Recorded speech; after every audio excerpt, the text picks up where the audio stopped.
नमस्कार, स्वागत है आपका हॉर्नबिल टीवी भारत पर। आइए देखते हैं अब तक की खबरें। हिमाचल प्रदेश के संजौली मस्जिद के कथित निर्माण को लेकर बुधवार को एक हिंदू संगठन के सदस्यों ने विरोध प्रदर्शन किया है। ढली इलाकों में हिंदू संगठनों ने सदस्यों ने इलाके में एक मस्जिद के कथित अवैध निर्माण के खिलाफ नारे लगाए। इससे पहले विरोध प्रदर्शन के दौरान किसी भी तरह की दुर्घटना को रोकने के लिए शिमला में ढली सुरंग पर भारी पुलिस बल तैनात किए गए। पुलिस ने प्रत्येक वाहन का निरीक्षण किया। विरोध पर प्रतिक्रिया देते हुए हिमाचल प्रदेश के मुख्यमंत्री के मीडिया सलाहकार नरेश चौहान ने कहा कि वे व्यक्तिगत रूप से एकत्र हुए लोगों को जानते हैं।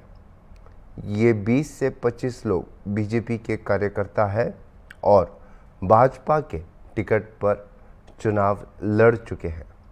उन्होंने आरोप लगाए हैं कि बीजेपी इसे राष्ट्रीय मुद्दा बनाना चाहती है, लेकिन हकीकत में ये है कि ये कोई हिंदू मुस्लिम मुद्दा नहीं है। ये कानून व्यवस्था की स्थिति है और कानून अपना काम करेगी।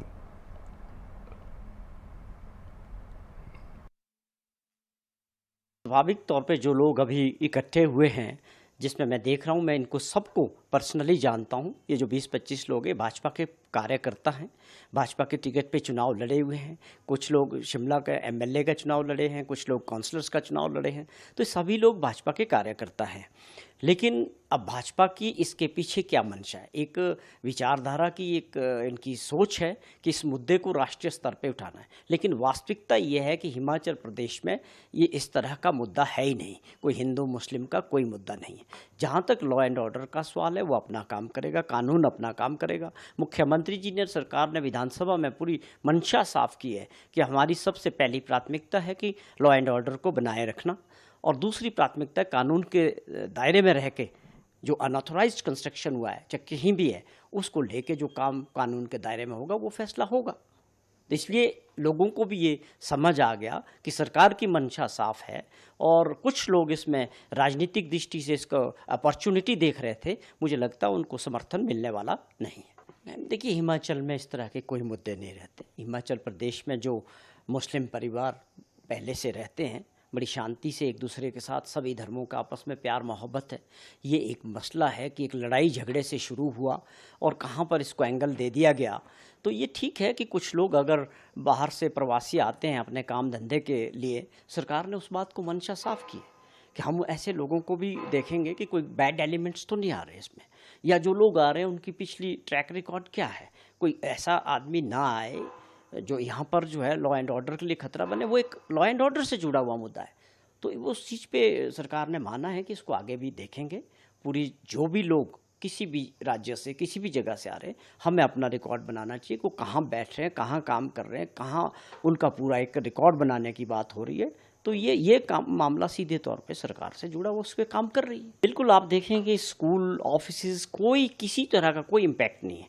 आप देखें शिमला में जो जीवन है वो बिल्कुल सामान्य है। आप संजौली की बात करें, जीवन सामान्य, लोग अपने काम पे जा रहे हैं, बच्चे अपने स्कूल कॉलेजेस जा रहे हैं, आम मर्रा की तरह ज़िंदगी चल रही है। ये कोशिश होती है सोशल मीडिया के ज़रिए, कुछ संगठनों ने इसको हवा देने का जो प्रयास किया था।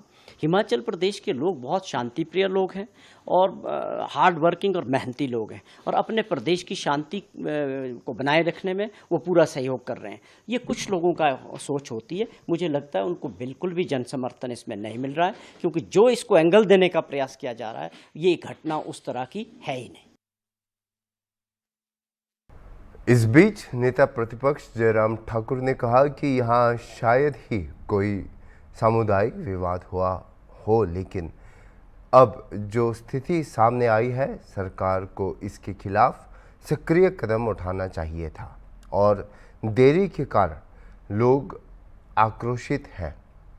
हिंदुओं और स्थानीय लोगों की भावनाओं का सम्मान किया जाना चाहिए। उन्होंने सरकार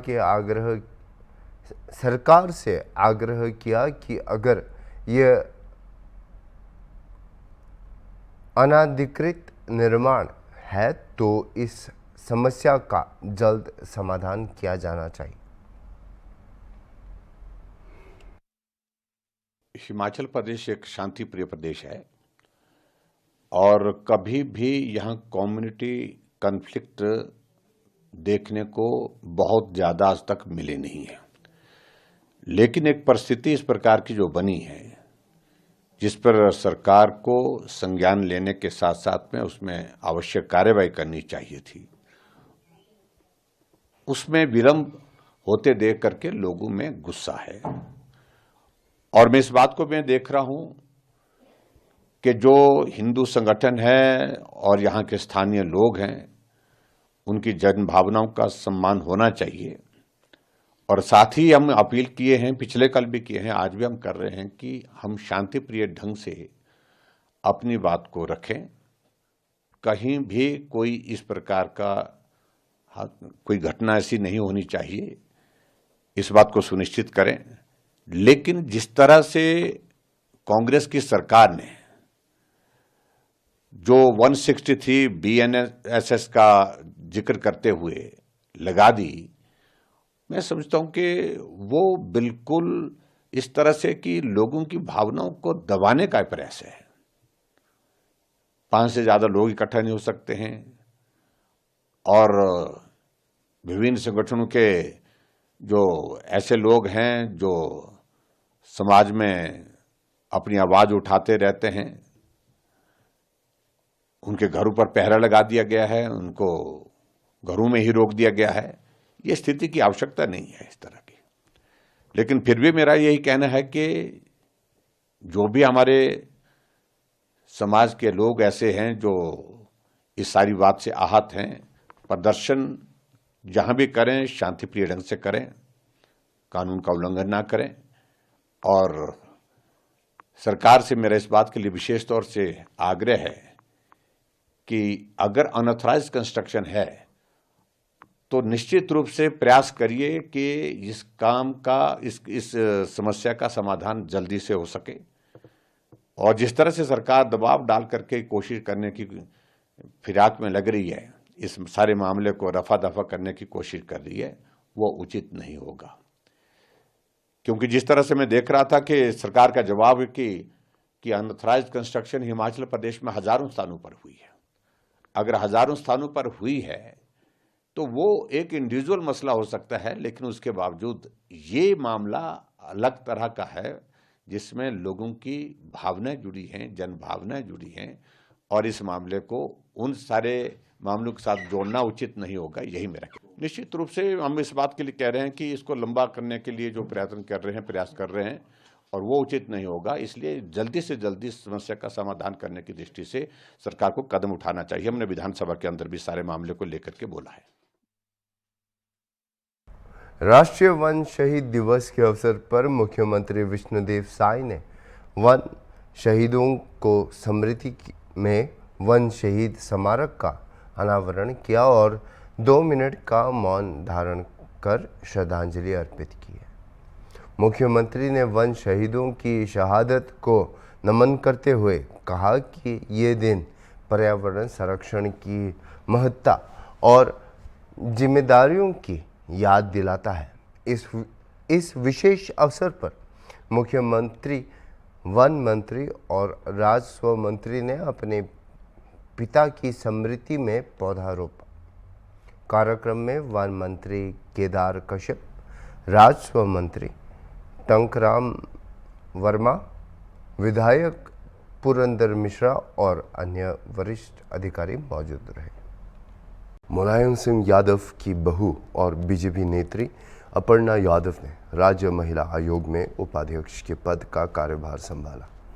कई दिनों की प्रतीक्षा के बाद आज उन्होंने महिला आयोग के दफ्तर पहुंचकर पद ग्रहण किया। ये चीज हमें देखनी पड़ेगी और इसकी निष्पक्ष जांच हो, उत्तर प्रदेश सरकार लगातार जो है जितना भी जो है इस तरीके का क्राइम है उसके अगेंस्ट है। मैं समझती हूँ कि अगर ये एनकाउंटर हुआ है इसके पीछे ज़रूर कुछ कारण रहा होगा। इन कारणों पे हम लोग चर्चा शायद आगे करें तो ज़्यादा बेहतर हो जब जांच खुल करके हम सबके सामने हो। तो आपको लगता है कि इस एनकाउंटर की जांच होनी चाहिए, क्योंकि जब कोई लॉ इन्फोर्समेंट जो भी एजेंसी होती है और कोई ऐसी कार्रवाई करती है तो उसके पास अपनी गाइडलाइन होती है। आपने कहा कि इसकी जांच होनी चाहिए, तो आपको नहीं, मैंने ये नहीं कहा। मैंने कहा ये जांच का विषय है, ये जांच में चल रहा है।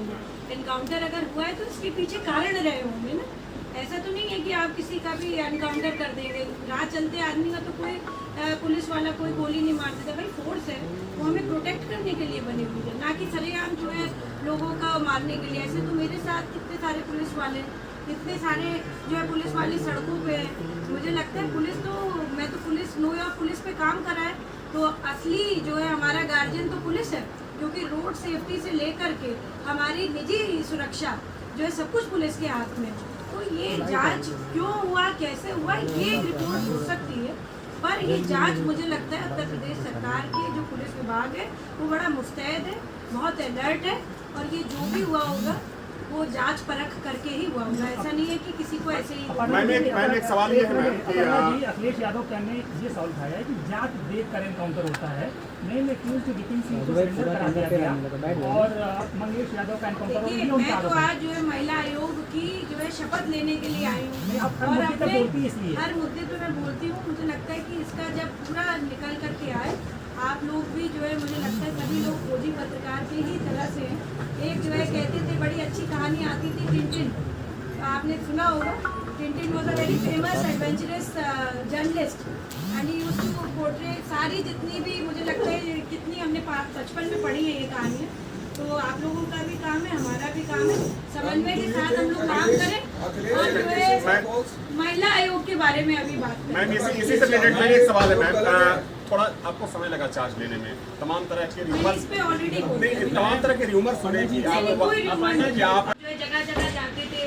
क्रिमिनल अमेंडमेंट लॉ यानी एंटी रेप लॉ 2012 के बाद सबसे ज़्यादा अगर किसी ने काम किया होगा, आप लोग सब इसके साक्षी हैं कि सबसे ज़्यादा स्कूल में 23 डिस्ट्रिक्ट में जिसने काम किया वो मैंने काम करा। उत्तर प्रदेश की बात कर रही हूँ, और भी संस्था हो सकती हैं।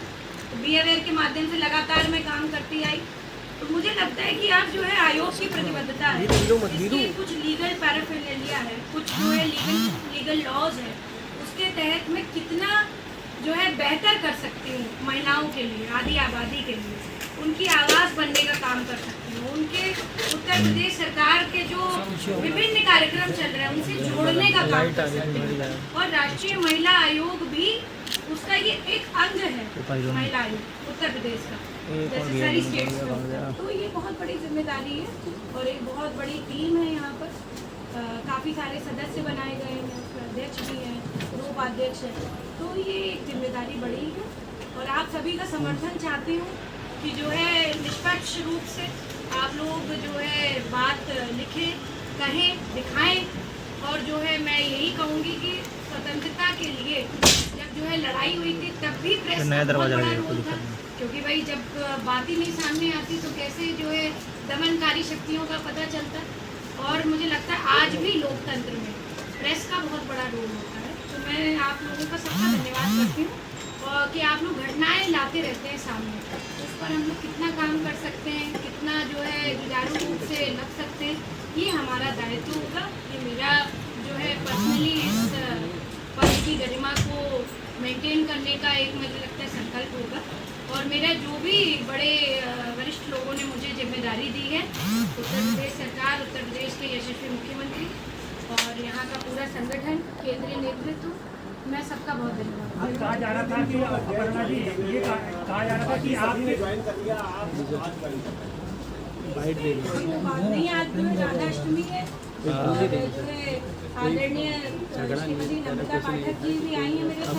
उन्होंने मुझे बोला कि भाई राधाष्टमी के दिन ज्वाइन करो, उन्होंने खुद दर्शन करने के लिए अखिलेश यादव ने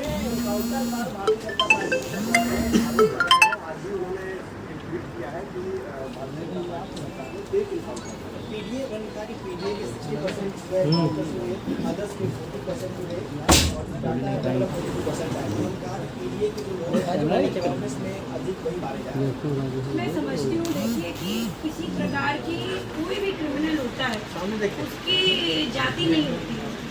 अब आप ये देखिए कि कितने सारे जो आतंकवादी हैं वो मुसलमान हैं, तो इसका मतलब जो है भैया पूछ उधर से रहे तो हमारे सामने देखिए भाई सर मैम कैमरा सामने लगा ना तो सामने देखना पड़ेगा। जो है ऐसा नहीं होता कि हर मुसलमान आतंकवादी है ना, तो उसी प्रकार से मैं समझती हूँ कि कोई जाति नहीं होती है किसी क्राइम करने की, परंतु ये जांच का विषय है कि किसने किया।